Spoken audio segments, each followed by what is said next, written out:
태경 빅데이 생산을 맡고 있는 연정희 상무입니다. 반갑습니다.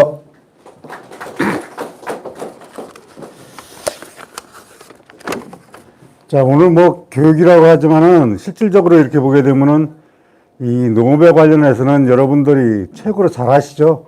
저는 뭐 교육이라기보다는 여러분들하고 오늘 그 칼슘에 대해서만 제가 그 백광수제 그러니까 태경비케에서 칼슘을 한 30년 가까이 이렇게 다루고 있었으니까 그 부분에 대해서 여러분들이 알고 있는 부분과 또 조금 미흡한 부분은 서로 대화를 해가면서 한번 알아볼 수 있는 그런 기회를 가져보겠습니다. 오늘 그 교육 시간은 3시간인데요. 오늘 이 목차에 관계없이 한 40분에서 10분 질문 받고 10분은 쉬는 그런 방법으로 해서 3시간 동안 진행할 수 있도록 하겠습니다.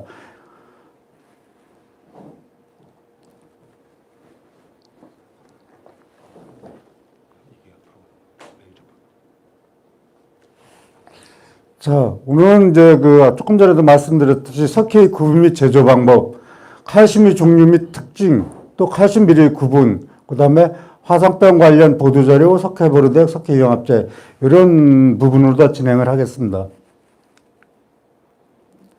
자, 모든 그 지구상에 있는 칼슘은 여기에서 전부 기인을 합니다. 그래, 모든 부분은 자연에서 나오는 석회석. 석회석이 뭐죠?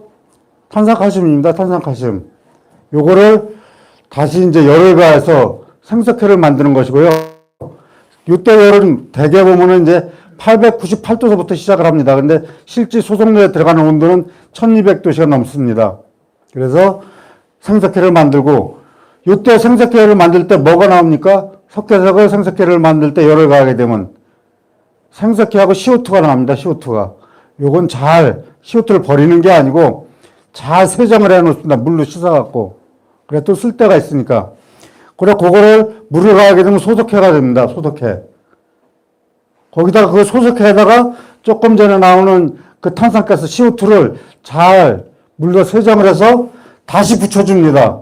다시 붙여주면 다시 처음에 우리가 자연에서 석회석을 채취한 탄산칼슘이 있듯이 또 탄산칼슘이 됩니다. 또 탄산칼슘이 됩니다. 예, 그래갖고 처음에 석회석 조탄산칼슘을 중질탄산칼슘, 맨 마지막에 소석회에다가 다시 생석회 소성할 때 나온 CO2를 세정을 해서 붙여서 만든 탄산칼슘을 경질탄산칼슘 또는 PCC라고 합니다. 이때 이제 우리가 농업용으로 주로 사용하는 건 제일 자연에서 나온 석회석부터 탄산칼슘까지 사용을 하게 되는데, 자연에서 나오는 석회석 같은 경우는 여러분들이 사용해도 전혀 지장이 없을 거예요. 그런데 다시 소석회를 만든 다음에 CO2를 첨가시켜서 만드는 탄산칼슘은 개 중에는 이 부분을 갖고 얘기를 하는 사람이 있습니다. 죄송합니다.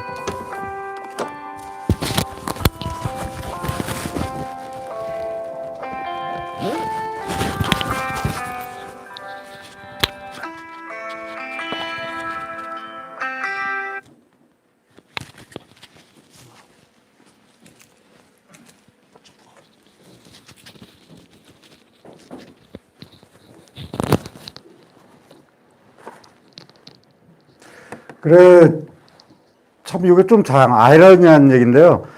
실제 자연에서 나오는 석회석 같은 경우는 사실상 품질도 떨어집니다. 이물질도 많고 상당 부분 그 불순물도 많이 함유되어 있어요. 그래가지고 또 좀 인체 유해하다면 유해할 수 있는 철분이라던가 뭐 다른 부분에서 보게 되면 미량에서는 상관없죠. 그런데 다량으로 봤을 때는 SiO2 또는 뭐 MgO 또 Al2O3 이런 부분이 함유되어 있습니다. 근데 제 위에 그 소석회에다 다시 정제를 해서 탄산칼슘을 만들게 되면 이런 부분이 전혀 없습니다. 그래갖고 순수한 탄산칼슘으로 뭐 우유청바제라든가 치약 이런 부분을 만들고 있거든요. 근데 여러분들 유기농을 하시면서 보게 되면은 사실상 저게 어떤 화학 반응을 일으킨 부분을 다시 재첨가해서 공정을 거쳐서 만들었다 해서 이 경질탄산칼슘, 재료에 있는 그 경질탄산칼슘을 배제하는 경우가 있습니다. 근데 이렇게 되다 보면 좀 아이러니하죠. 우리가 이 밑에 있는 탄산칼슘 같은 경우는 전혀 사람이 먹을 수 없는 거거든요. 근데 저위에 있는 탄산칼슘은 사람이 다 먹는 겁니다. 우유에도 첨가시킬 수가 있고 우리 치약에는 다 일상적으로 쓰고 있는 거고 그런데도 유기농에서 배제를 시키고 이 밑에 걸 이렇게 쓰는 경우도 있어요. 좀 이런 부분이 어떻게 보면 조금 조금 뭐랄까 보완해야 될 부분이라 할까요? 이런 부분이 좀 있습니다. 자, 우리가 이렇게 칼슘이 여러 종류가 있습니다. 근데 이제 칼슘이 여러 종류가 있는데 자연에서 나오는 이런 칼슘도 여러 종류가 있는데 이런 부분을 조금씩 보완을 하게 되면 산성 칼슘이 있고 알칼리성 칼슘이 있습니다. 산성 칼슘 같은 경우에는 염화칼슘, 질산칼슘, 초산칼슘, 구연산칼슘, 인산칼슘이 있는데 여러분들이 관행을 하신다면 영양제라 그래서 농약방이나 농자재 마트 같은 데 가서 칼슘 제제를 구입을 하십니다. 뭐 10%나 19%, 17%, 뭐 11% 등등. 거기에 나오는 거의 90% 정도는 무엇입니까? 염화칼슘입니다, 염화칼슘. 그리고 일부 제품만 질산칼슘 일부 쓰고 계시고요, 여러분들. 또 그 다음에 초산칼슘, 구연산칼슘 일부 쓰고 계십니다. 그 다음에 인산칼슘, 저희들은 인산칼슘을 생산하고 있는데, 인산칼슘 생산하고, 일부 쓰고 계십니다. 근데 인산칼슘은 전부 불용성이죠? 물에 녹지 않습니다. 인산칼슘 써서 물에 녹는 거 보신 분들 혹시 계신지 모르지만은 안 녹을 겁니다. 근데 요 인산칼슘은 저희들이 제1 인산칼슘인데요. 물에 녹여서 용액으로 만들었습니다. 여러분들 쓰시는 데는 이온칼슘으로 쓰기 좋을 거고요. 그 외에 전체 인산칼슘은 고형분 아니면 파우더로 다 물에 불용성인 인산칼슘입니다. 그리고 또 거기에 비슷한 걸 쓰는 게 있죠. 골분. 그게 뭡니까? 뼈가루죠. 우리 뼈는 뭡니까? 우리 뼈도 인산칼슘이에요. 그런데 하이드록시 아파타이트라 그래갖고 인산칼슘인데 이런 부분에 쓰는 건 전부 불용성입니다. 물에 녹지 않습니다. 그래, 물에 녹는 칼슘은 여기서는 인산칼슘 또 초산칼슘, 인산칼슘 중에서도 1인산칼슘에 저희들 특수하게 만든 부분이 있고요. 구연산칼슘, 초산칼슘, 질산칼슘, 염화칼슘은 다 물에 녹습니다. 근데 염화칼슘 같은 경우는 여러분들 제설제로 다 이렇게 보게 되면 90%를 다 쓰고는 계시지만은 우리가 도로에 제설제를 주고 난 다음에 옆에 있는 가수 보게 되면 다 타 있죠.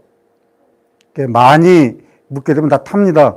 그런데 쓰고 있는 우리 칼슘 제제 영양제로 나오는 거에 90%는 또 염화칼슘이고요. 이런 부분을 이렇게 한번 여러분들 감안하셔갖고 혹시 칼슘 제제를 물에는 칼슘 제제를 쓰고자 한다면 과연 어떤 칼슘을 나무에 줘야 될지 어떤 칼슘을 나무에 주면 건강하게 칼슘 흡수를 잘 할지 또 토양에 오염은 안 될지 이런 걸 감안하셔갖고 주시면 될 것 같습니다. 이게 좋은 점은 이온화가 되어 있어서 연면십이 사용할수록 흡수가 또 빠릅니다. 이온화 칼슘이기 때문에 연면십이 하게 되면 다 흡수가 빠르겠죠. 그죠? 그렇습니다. 그리고 단점은 토양 산소가 엄청나게 빠르게 됩니다. 여러분들이 지금 유기농업 하시면서 토양에 관련해서 얼마나 관리를 하시는지는 모르지만 그 토양 산성화가 되는 거를 막아줄 수 있는 어떤 방법이 토양 계량제를 주는 거에 어떤 방법으로 하시는지는 모르지만 토양 계량제 같은 경우도 한계가 있어요. 왜 그런지 알면 우리가 지금 비가 오면은 pH 얼마 정도 됩니까? 한번 비가 왔다. 그 빗물이 공업화 지역에서는 더 이게 산성화가 되어 있어요. 그래갖고 최소한 좀 높다고 해도 한 pH 5 정도 될 겁니다. 그러면 작물이 자라는 데는 대개 보면 중성이 잘 된다 그래요. 그러면 우리가 중성이라 그러면 대개 얼마 정도를 얘기합니까? 물론 이제 우리가 일반 작물 같은 경우는 6.5 정도에서 잘 된다고 그러는데 이건 약간 야갈칼이죠. 6.5에서 7.5 정도를 중성으로 보고 있습니다. 대략적으로 보게 되면은. 작물이 잘 자라는 그 범위는 6.5 정도를 보고 있고요. 그런데 지금 요전에 산불도 났지만은 안동의 그냥 임야 지역 그 토양을 측정해 보면 pH 얼마 정도 나옵니까? 4.6 정도 나옵니다. 4.7.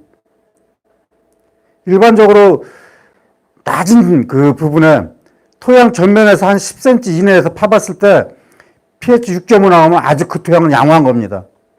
또 과성 같은 경우는 뭐 로타리 치는 것도 아니고 전면 살포가 가능하기 때문에 전면 살포에는 안 되기 때문에 거기에서 10cm 팠을 때 6.5 정도 나오면 그 정도라도 그 나름대로 토양 계량 잘 하신 거예요. 자, 그 다음에 알칼리성 칼슘이 있습니다. 알칼리성 칼슘에는 수산화칼슘, 탄산칼슘, 산화칼슘, 경소도로마이트, 도로마이트가 있습니다. 여기서 산화칼슘까지는 순수하게 CaO 칼슘입니다. 그런데 경소도로마이트하고 도로마이트는 칼슘, 마그네슘, 복용으로 되어 있는 상태를 얘기합니다. 우리가 얘기하는 농업에 쓰는 거는 다, 여러분들 토양계량계로 쓰고 있는 건 다 이렇게 수산화칼슘, 탄산칼슘, 산화칼슘, 경소도로마이트, 도로마이트 다 씁니다. 쓰는데 여기에서 이 품질의 기준을 뭘로 산정을 합니까?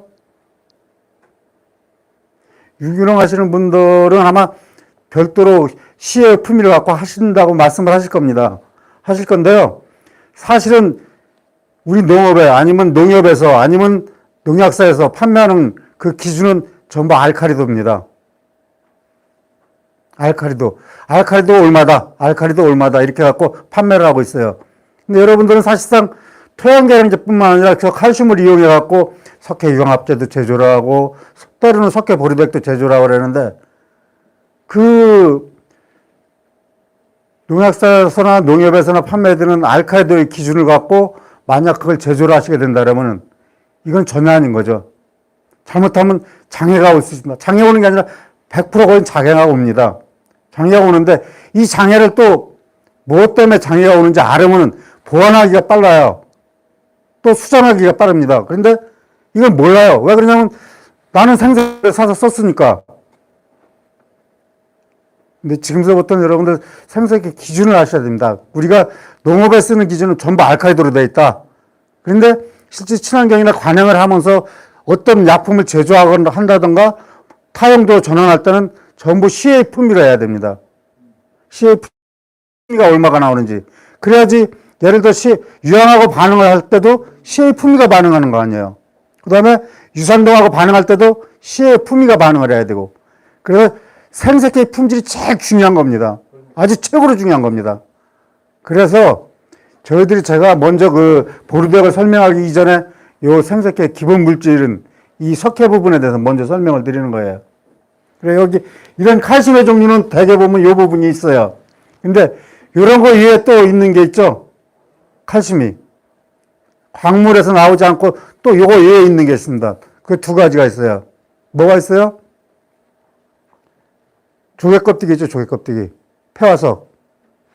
또 있죠. 한 가지 더. 달걀 껍데기 있습니다. 달걀 껍데기.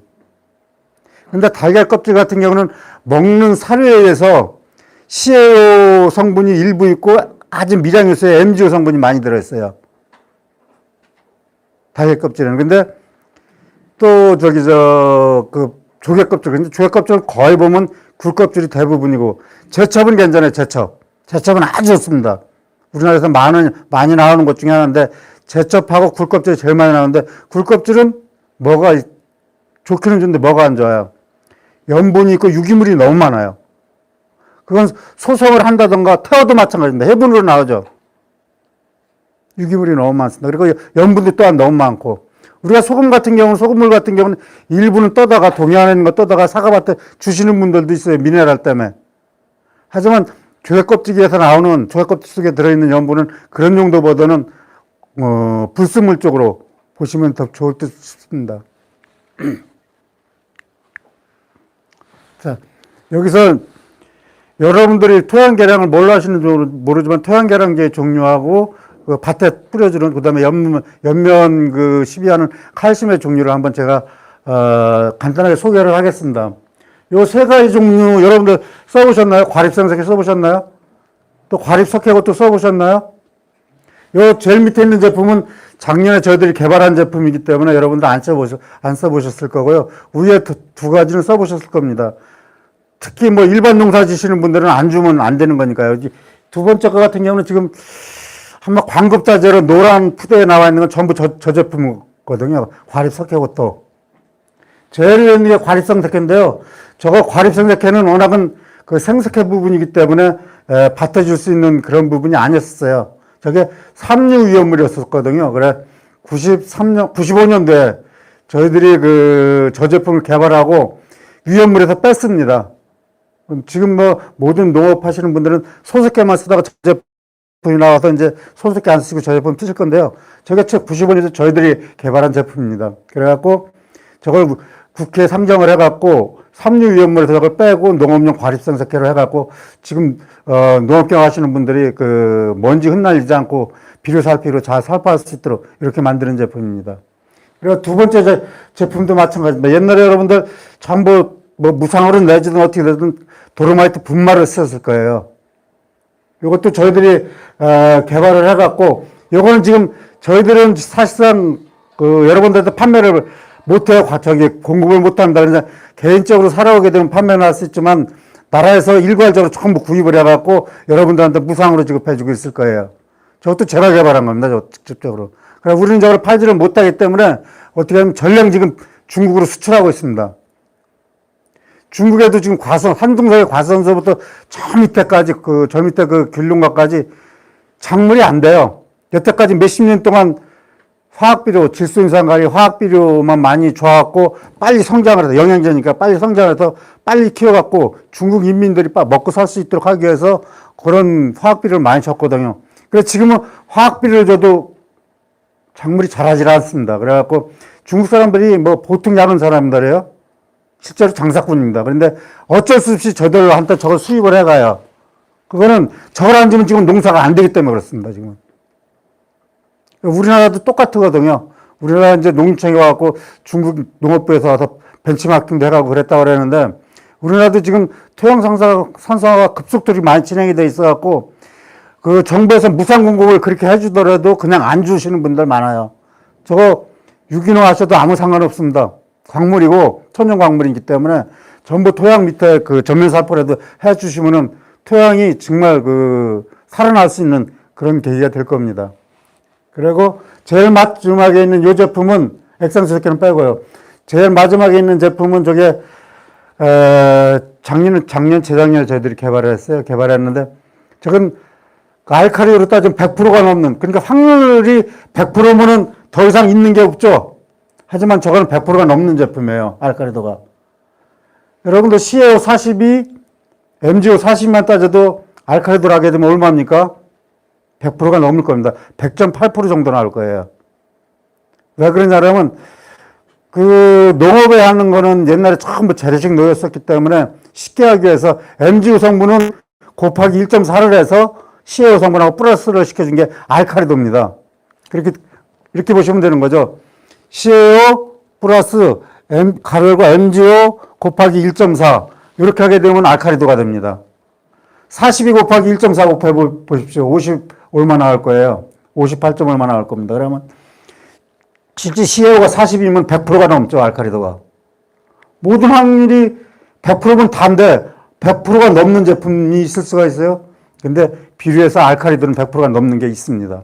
그래, 이 제품도 사실상 생산하면 다 알칼리도 같은 경우는 100%가 넘어요. 그렇지만은 사실상 우리가 이제 비료 기준을 이렇게 봤을 때는 밀양에서 복합비료 허가를 받은 등록을 했는데 실질적으로 그렇게 쓸 수가 없어갖고 40에서 42, 40에서 40 이렇게 씁니다. 그래갖고 중국에 수출하고 있고요. 국내에서는 지금 일부만 사용하고 있어요. 왜 그러냐면 지금 여러분들 농촌에 토양개량제도 뭐 300평당 8포를 줘라, 뭐 12포를 줘라 하면 연세들 많으시고 힘드신데 힘들잖아요. 그리고 많이 주기가. 근데 알칼리 기준이나 아니면 그런 활성 계통의 기준으로 따졌더니 저런 거 같은 경우는 3포만 주면 되거든요. 그럼 인력도 엄청나게 절감할 수 있습니다. 그리고 효과도 줄일 수 있고요. 그래서 점차적으로 저희들처럼 이렇게 이제 개발을 해 나가는 그런 시점에 있고 개발을 해왔고요. 그래서 여러분들이 편하게 쓸 수 있도록 국내 석회회사에서는 이걸 벤치마킹 해갖고 똑같이 만듭니다. 이제 어차피 우리가 못 만드니까 우리는 대기업이 중견기업이 돼갖고 중소기업 고유업종으로 이렇게 묶였어요. 그래갖고 저희들은 이제 관납은 생산을 못합니다. 그래서 중소기업에서 전부 생산해갖고 관납을 하고 여러분들 하면 무상 공급이 돼갖고 여러분들 전부 갖고 있을 거예요. 동네에서 나눠져갖고. 특히 농협경영체 들으신 분들은 뭐 다 있으실 거고 전부 무상 공급이 될 겁니다. 그리고 요거는 이제 전부 토양개량에 주는 게 아니고 연면시비 하는 겁니다. 제일 중요한 건 좀 이따가 이제 교육해야 될 석회보르도입니다. 석회보르도 같은 경우는 기본적으로 저희들이 석회 유형합제를 여러분들이 생산했을 때 그 전에 8통, 9통 뭐 봄에도로 따져갖고 막 그렇게까지 주고 보편적으로 5-6통은 막 500리터 다 넣고 그랬었거든요.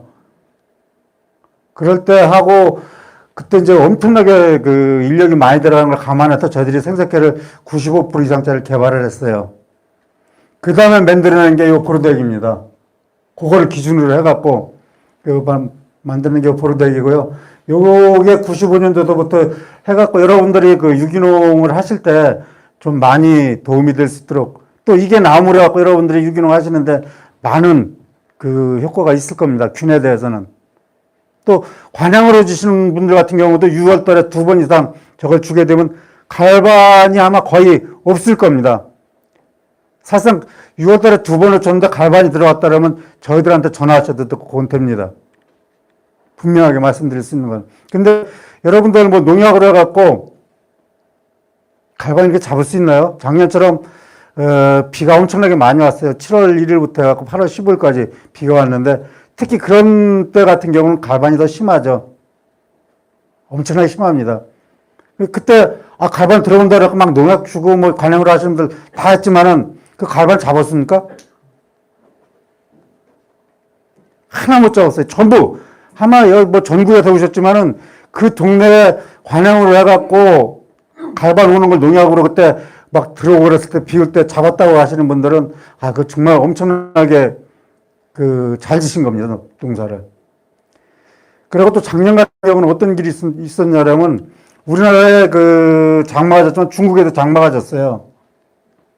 그 델란이라는 약재 있었죠. 여러분들은 뭐 그거 전혀 안 쓰시겠지만은 델란이라는 약재가 있었는데 그게 워낙 갈반 예방제였었거든요. 중국에서 수입을 했었고. 근데 중국에서도 그 작년에 홍수 났을 때 그 회사 떠내려갔어요. 그래갖고 델란 구입하기 상당히 어려웠는데 올해는 뭐 잘 될 거라 생각을 합니다만 관영을 하시는 분들은 그런 어려움이 있습니다. 그래서 저 보르덱을 6월 달에 잘 좀 2번 정도 시용을 하시면은 그 갈반은 어차피 입고 갈 수 있다. 어차피 살균제니까 다른 살균제 안 주셔도 되고 또 조금 번거로움이 있을지 모르지만 그 농비도 절약할 수 있는 그런 부분이 될 수 있습니다.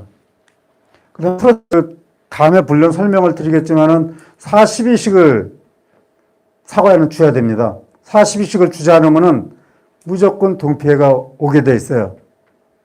그래서 우리가 만들어내는 게 606식이기 때문에 66식이기 때문에 프로스카심을 넣기 전에는 42식을 만들 수가 없어요. 그래서 프로스카심 이거는 순수하게 어떻게 보게 되면 소석회를 아주 고순도 소석회를 초밀입 3미크론으로 분쇄해놨다, 갈아놨다, 그래서 액상을 만들었다, 이렇게 보시면 됩니다. 거기에다가 저걸 비료 등록을 받기 위해서 붕소, 아연, 이런 부분을 아주 미량으로 첨가시켜놨다고 보시면 돼요. 어차피 보르덱을 하시면은 붕소와 아연은 미량을 좀 조금씩 넣어야 됩니다. 또 들어가게 돼 있고요. 그렇게 하게 되면 부착력도 좋고 사과의 기능성을 높여줄 수가 있어요. 또 맨 마지막에 액상칼슘인데 이것도 인산칼슘인데 포스칼이라고 해갖고 저게 인산칼슘 중에는 유일하게 물에 녹여서 만드는 인산칼슘이에요. 우리가 인산칼슘이 3종류가 있죠. 4종류로 보시면 됩니다. 1인산칼슘, 2인산칼슘, 3인산칼슘, 그 다음에 이제 뼈의 주성분인 하이드록시아파타이트 인산칼슘입니다. 근데 1인산칼슘이나 2인산칼슘, 3인산칼슘 모두 전부 물에는 불용성입니다. 뭐 이렇게 보시면 돼요. 1인산칼슘은 물하고 인산하고 1대1로 들어가 있는 거고, 2인산칼슘은 물하고 인산하고 1대2로 들어가 있는 거고, 이런 식으로 3인산칼슘은 1대3으로 들어가 있는 이런 식으로 보시면 됩니다.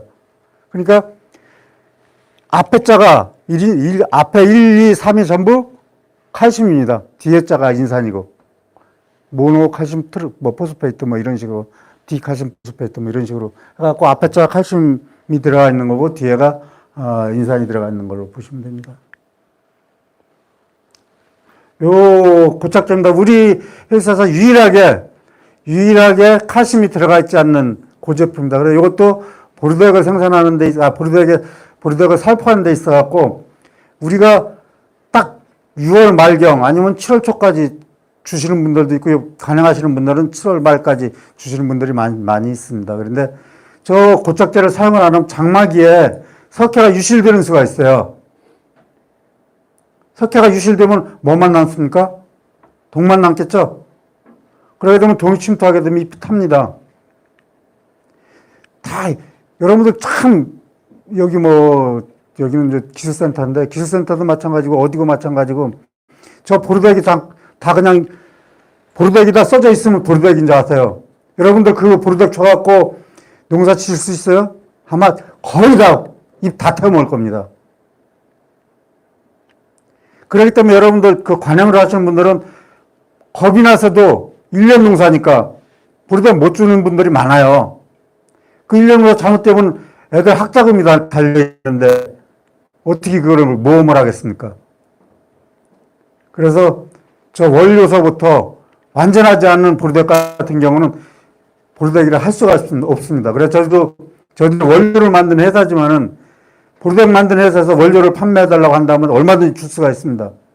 왜 그러냐 그러면 실질적으로 보르백을 줘갖고 잎을 태웠다 하게 되면은 뭐 잎이 나빠서 원료가 나빠서 탔겠다고 하겠습니까? 아니면 나무가 나빠서 잎이 탔다고 하겠습니까? 보르백이 나빠서 탔다고 합니다. 그러면 보르백이 나빠서 탔다 그러면 모든 보르백이 다 나쁜 거예요. 모든 보르백이 다 나쁜 거잖아요. 지금 보십시오. 보르백 나오면 거의 보면 월동기 때 주십시오. 뭐 뒤에 보면 주로 효과가 월동기 때 주면 좋습니다. 이렇게 홍보를 합니다. 근데 월동기 때 주게 되면 여러분들 나무에서 월동기 줬어요. 휴능기 때 줬습니다. 뭘 갖고 그 보르백을 판단을 해요? 줬는데 뭘로 다 그 보르백 그 나무가 잘 자라는지 아니면 피해를 입었는지 나무가 스트레스를 받는지 뭘 다 그걸 증명합니까? 생육기 때 주지를 못하는데.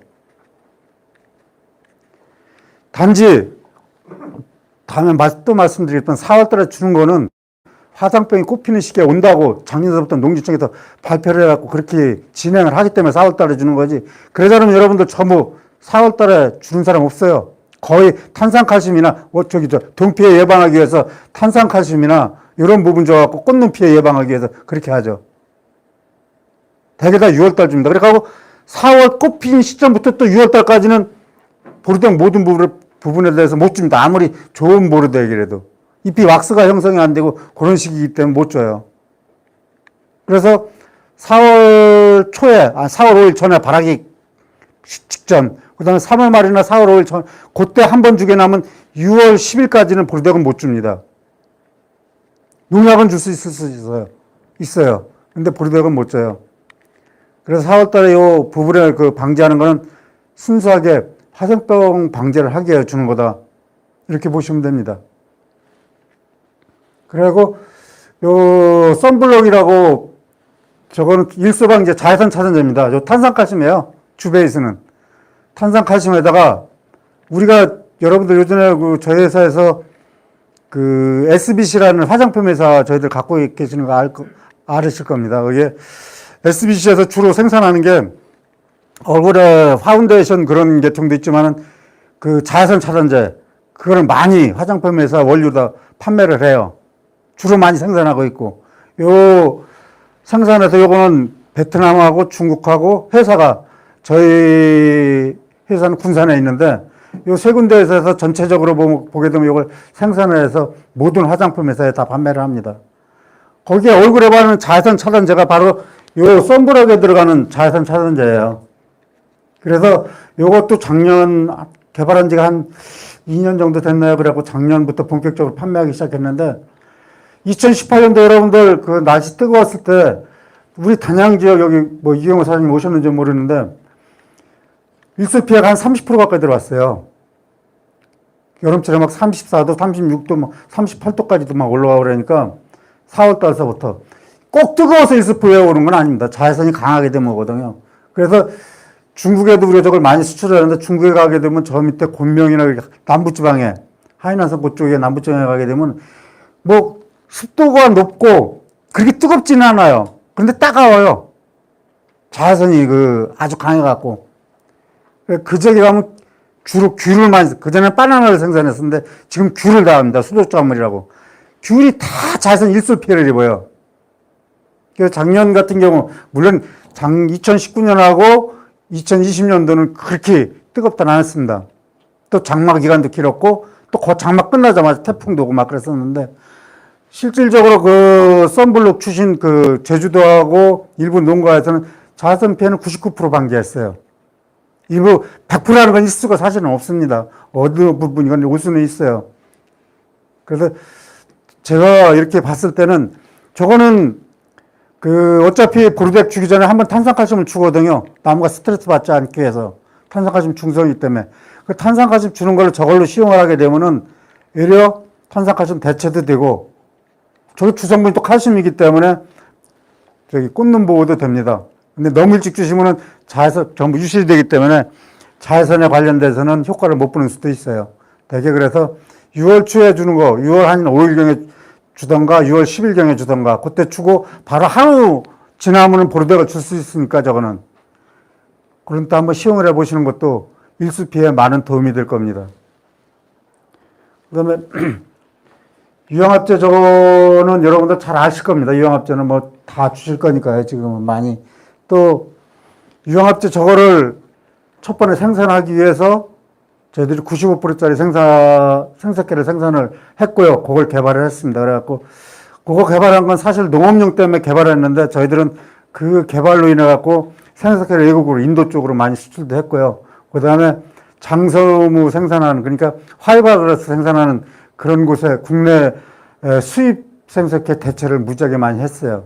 어떻게 보면 일석이조의 효과를 거뒀는데 그래도 주로 많이 쓰는 거는 농업의 유황합제용 또 보르덱용 이 용도로 다 거의 사용을 하고 있습니다. 자, 이제 화상병 관련해서 여러분들하고 이제 지금서부터 얘기를 하고 싶은데요. 이 화상병이 충북에서 들어왔습니다. 제일 먼저. 물론 아닙니다. 저 경기도의 그 배나무에서 더 일찍 들어왔는데 그렇게 확산은 안 됐어요. 그렇게 확산은 안 됐었고 계속적으로 화상병 얘기만 조그맣게 매스컴에 나왔습니다. 근데 2019년도 갑자기 충북 제천에서 엄청나게 많이 들어왔어요. 180개소가 넘었을 겁니다. 사실상 들어온 거는. 그런데 그때는 2019년도 같은 경우는 충북, 그러니까 그쪽에 이제 산척은 붙어 있는데 제천하고 대군 그쪽에는 거기하고 충주 쪽에는 감히 생각도 안 했어요. 화상병에 관련해서는. 제천에만 왔으니까 제천만 열심히 원인이 무엇인지 또 뭐 그 치료제하고 예방제가 일단 없으니까요. 근데 2019년도 그때는 화상병이 6월달 정도 들어왔어요. 6월달 정도 들어와. 그때 조금 일찍 보르덱을 치신 분들, 특히 친환경 하신 분들한테는 거의 안 들어왔어요. 왜 그러냐면, 친환경 하신 분들은 거기서 해주는, 그 정부에서 내주는 방지약, 마신제라든가 이런 거 주지를 못해 농약이기 때문에. 단지 관행으로 하시는 분들은 그걸 안 주면은 보상을 안 해주니까 줬어요. 그거, 작년에도 그 안 준 사람들은 보상 안 해줬어요. 그래갖고 그거 뭐 화상병 들으면 그거 전부 준 거 껍데기 사진 찍어갖고 보내라고 다 그렇게 했습니다. 그래, 이상하다. 제가 그때부터 그런 거예요. 2019년도, 이상하다. 왜 이분들은 보르덱을 줬는데 화상병이 안 들어왔지? 그래, 그걸 보면서 내가 뭐 농업기술원에도 찾아갔었고, 사실상 우리 기업에서 뭐 교육을 한다, 어디 찾아가서 이런 제품이 있다 하게 되면 취급당하는 장사꾼 취급밖에 안 해요. 맞죠? 뭐 장사꾼이라고 할 수도 있어요. 공장에서 왔으니까. 하지만 사실은 그건 아니었거든요.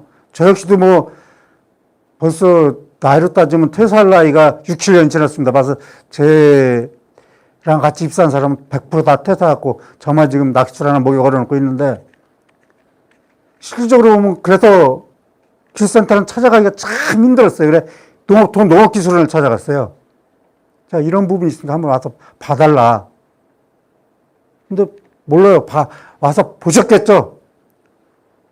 보셨을 건데, 실질적으로 그때 조금 보셔갖고, 이런 부분에 대해서 좀 더 관심을 줬으면 했는데 하는 아쉬움은 많이 남습니다.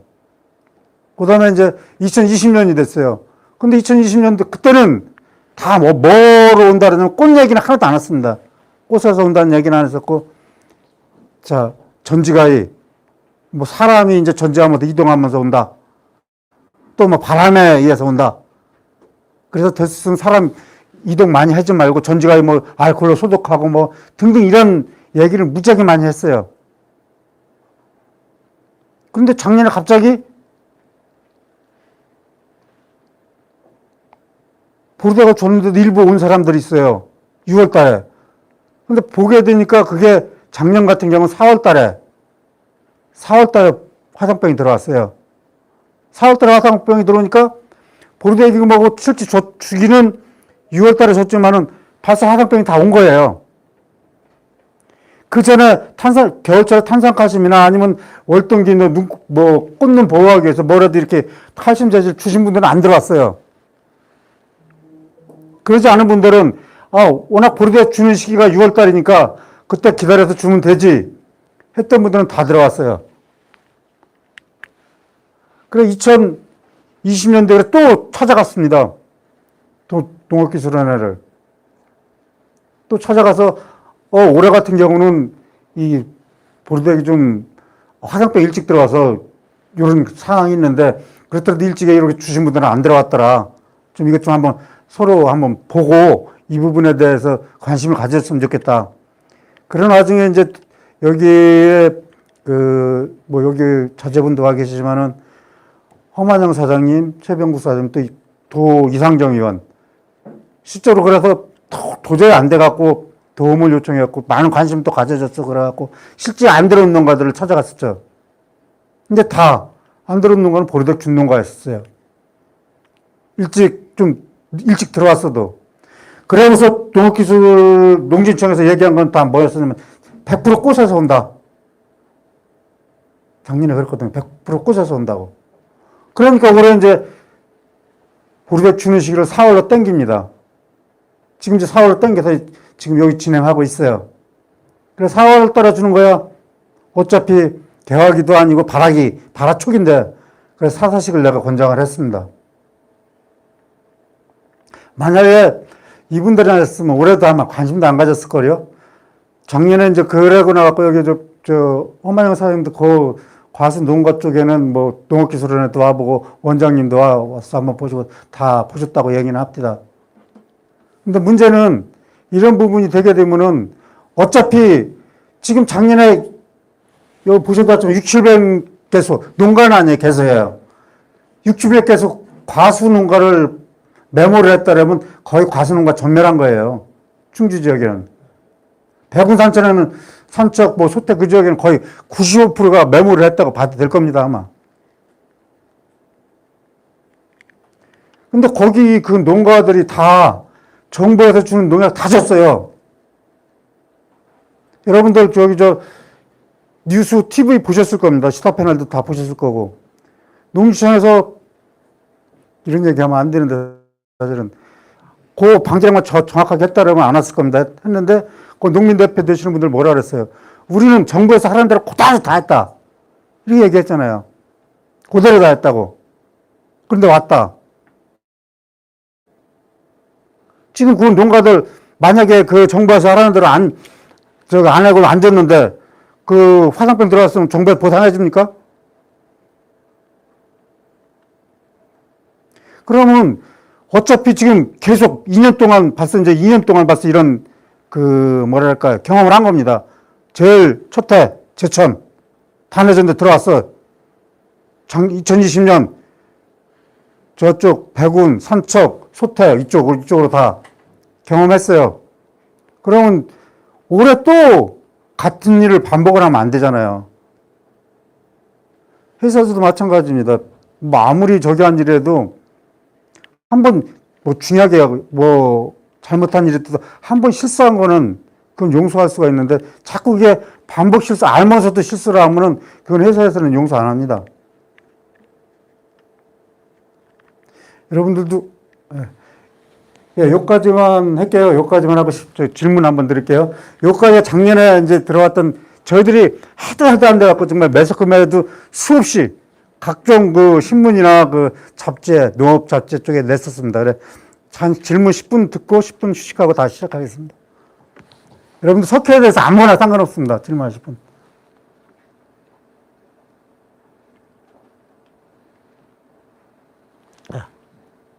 그 굴껍질이나 폐화석에서요. 예. 아까 그 염분 성분은 이해가 가는데 예. 이 유기물이 어떤 유기물인지. 그래서 제가 말씀을 드렸을 때 제첩 굴껍질이나 폐화석의 그 염분이 어떤 염분인지 말씀하셨죠? 예, 그리고 유기물이 어떤 유기물이고. 그래서 아까 제가 말씀을 드렸을 거예요. 지금 굴껍질에 주로 많이 쓰이는, 비료를 쓰이는 건, 폐화석에 주로 많이 쓰이는 건 굴껍질입니다. 그리고 두 번째로 많이 쓰는 건 이제 그 제첩인데요. 제첩은 깨끗합니다. 또 유기물도 묻을 게 없어요. 근데 지금 굴껍질 같은 경우는 유기물이 말도 못하게 그 안에 끼어 있어요. 저희들 국가에서 저희들 회사한테 제안을 했습니다. 우리가 석회 회사니까 저 폐기물도 좀 나오는 거 정말 어떻게 처리할 수가 없으니까 농업용으로 쓸 수 있는 거를 우리가 좀 해달라고 그전에 한 10년도 넘었습니다. 그래서 저희들 반대를 했습니다. 그거 했다라면 사실상 어떻게 보게 되면 우리가 농민한테 우리가 이런 석회 부분을 만들고 식품 첨가물도 생산하고 있고 애들이 먹는 우유 첨가물까지 생산하고 있는데 이런 부분을 생산하는 농민들한테 제공을 하는 거는 조금 어려울 것 같습니다 하고 이렇게 고사를 했는데 그 안에 보게 되면은 엄청나게 많아요. 그래 그거를 우리가 이제 그 전기로 해도 꺼보고 물로 씻겨봐도 그 안에 있는 거 안 씻겨집니다. 이렇게 쌓아놓고 물을 막 쏘고 막 그 안에 계속 물 스프레이해도 흘러내리고 한 15cm, 10cm만 파게 되면 그대로예요. 그래서 불로 태워봐갖고 이렇게 하게 되면 그대로 또 해분이 남습니다, 이게 또. 그래서 아마 규정에도 폐화석 비료 규정 얼마로 되어 있습니까? 알칼리도 40%로 되어 있을 겁니다. 다른 거는 다 50%가 넘더라도. 그래서 그렇게 한 거예요. 또, 저기 하신 분.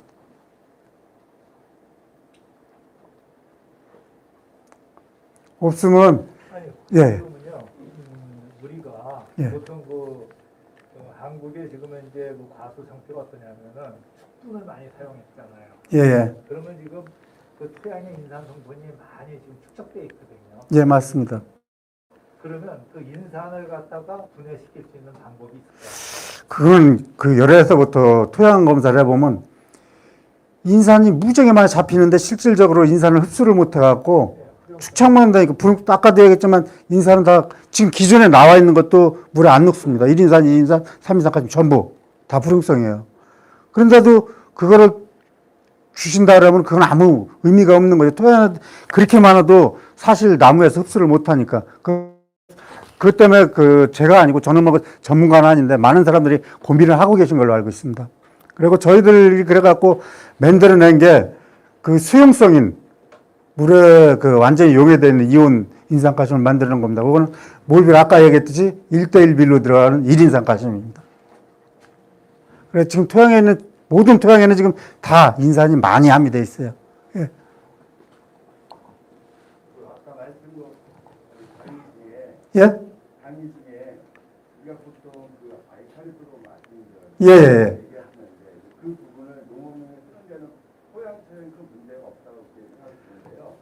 근데 이거를 위해서 도색을 만든다든가 유황합성을 만든다 다른 거 혼합했을 때 풍미도를 말씀하셨는데 지금 보면 시중에 나온 도로색처럼 과연 풍미도가 낮은 건지 아니면 지금 그 풍미도가 왜 중요한지를 고선수라는 얘기 많이 쓰시는데 그분이 왜 중요한지 한번 말씀해 주세요. 그거는 좀 있으면 거기 나옵니다. 그 품질에 대해서. 예. 그런데 계략적인 것만 제가 말씀을 하시면은 조금 전에 질문하셨던 알칼리도 개념, 그 다음에 고순도의 개념, 그 개념은 무엇이냐라면 고순도의 개념은 우리가 봤을 때는 두 가지로 모아집니다. 알칼리도하고 시의 품인데 시의 품위는 순수하게 여러분들이 쓸 수 있는 모든 것을 타 제품을 제조할 때도 쓸 수 있는 모든 통틀어서 얘기하는 건 시의 품위를 갖고 얘기합니다. 근데 오직 토양계량제 개념을 갖고 왔을 때는 알칼리도를 갖고 얘기해요. 근데 알칼리도는 우리가 보르백을 제조한다든가 유황합질을 제조한다든가 MgO 성분 아무 필요 없습니다. 그런데 나무가 성장하는 데는 MgO가 필요해요. 그래 황상보트나 그런 거 쓰거든요. 근데 그래갖고 알칼리도를 쓰는 겁니다.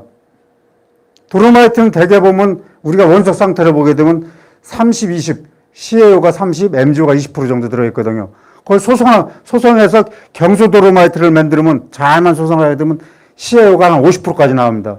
MgO도 45%까지 나옵니다. 그럼 알칼리도 얼마인지 한번 따져보십시오. 그러면 여기에 있는 MgO는 알칼리도를 떠나서도 토양에 들어가게 되면 용해도가 있어요. 물에 녹는 다 안 녹습니다. 안 녹는데 용해도가 0.3g 정도 된다. 리터당.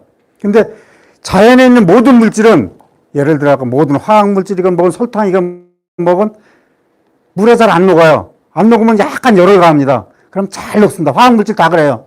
안 녹으면 그래서 잠깐 열을 가해요. 열을 가면 잘 녹아요. 또 그 물질을 녹이기 위해서 열을 가합니다. 모든 물질을. 그런데 석회는 열을 가하면 열이 안 녹습니다. 용해도가 안 나옵니다. 석회 같은 거 물에 딱 넣었을 때, 물에 풀어져서 가만히 있는데 소석회 넣어보면은 하나도 안 녹고, 딱 물에 이렇게 pH 미터 넣어보면 12.5 곰방 나와요. 안 녹은데 12.5 나와요. 안 녹은 게 아닙니다. 리터당 미세하게 녹았지만은 녹은 거예요. 그 용해도가, 이거는 열을 가하면 더 안 나옵니다. 그래, 우리, 석회 제제 같은 경우 여름철 26도 이상 되면은 흡수 못하니까 주지 말라 그러죠. 석회가 제일 잘 녹는 온도가 0도입니다. 0도. 약간 얼음이 얼을 정도, 그때 용해도가 제일 좋아요. 그때가 리터당 0.33g 정도 됩니다. 그래서 우리가 안 녹았는데도 우리가 토양 계량도 되고 pH 미터를 딱 꽂았을 때 pH가 12.5까지 금방 올라가고, 요거는 안 녹는 것 같지만 용해도가 0.33g이라도 되니까 요 pH가 나오는 겁니다. 이것도 강알칼리로서 문제가 없습니다. 전혀. 그런데 이제 조금 이따 어떤 설명을 드릴 건데요. 이 생석회를 사용하는 그 부분은 잘 이해를 하시고 사용을 하셔야 돼요. 그리고 여러분들은 그 부분은 이해를 하시고 사용하는 것 뿐만 아니라 사용하실 줄 알아야 됩니다. 그래갖고 그걸 이용하셔갖고 친환경, 특히 유기농 하시는 데는 많이 적용을 하셔야 될 그런 부분이거든요. 그래서 좀 이따 그 부분은 설명을 드릴 테니까 잘 들으시고, 그 보르백 자가제조 하는데 그거 할 때 설명을 드릴 테니까. 지금 개화기 때 석회 보르백 사용하는 거하고 또 배나무에는 황을 쓰는데 그 간격 그거 여쭤보셨는데요. 개화기 때는 석회 보르백을 못 씁니다. 개화기 때 쓰면 절대 안 돼요. 그랬더니 아까도 말씀드렸듯이 개화기가 아니고 발화기 4월 5일 전에 3월 말에 그때 석회 보르백 주면 그때부터 6월 10일까지는 석회 보르백 못 써요. 개화기 때는 절대 주면 안 됩니다. 아니, 화상병 방제는 어떻게 해요? 그러니까 화상병은 그 개화기 때 주는 게 아니라 개화기 전에 발화기 때. 발화기 때? 그때 주는 거고요. 발화기도 그 초에 3월 말이나 4월 5일 이전에 전부 줘야 됩니다. 또 그 다음에 유황을 주시는 부분을 말씀하셨는데 배나무하고 관계해서. 근데 똑같이 한번 사과나무에 유황 주시는 거하고 보게 되면 제가 지금 계속적으로 이것도 좀 있으면 나오는데 한 달 정도 텀을 주라고 얘기를 해요. 우리는 솔직히 회사일 때 제일 좋은 거는 농민이 안전한 걸 좋아합니다. 조금이라도 그 부분에 대해서 조금 이상해 이런 부분이 되면 이거 안 되기 때문에, 그래서 유황합제를 주고 한 달 간격을 띄운 다음에 보르백을 주라고 얘기해요. 몇 번을 제가 말씀드렸는데 개화기는 안 주는 겁니다.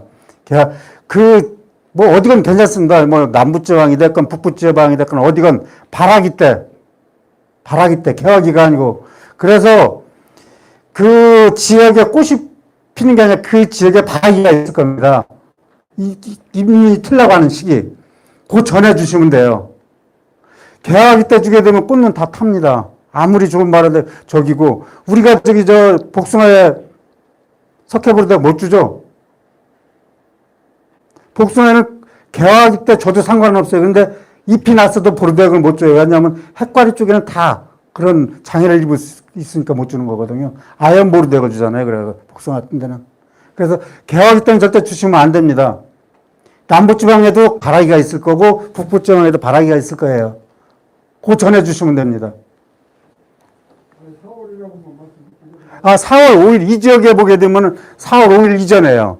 그래서 요거는 제가 딱 매달 며칠이라기보다는 여기서 봤을 때, 이 지역에서 봤을 때는 3월 말, 4월 5일까지는 되는데 3월 말 정도를 권장을 하고 있습니다.